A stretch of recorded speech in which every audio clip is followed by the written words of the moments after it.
outbreaks, which is up from 39% that approved 2 weeks ago.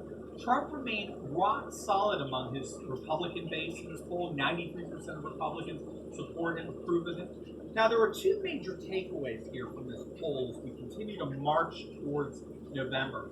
The first takeaway is that this surge in Trump's approval numbers, this 6-point surge from 2 weeks ago, is very important in relation to the single most accurate election forecasting model, which we talked about on other videos. It's called the primary model. It is the single most accurate forecasting model for predicting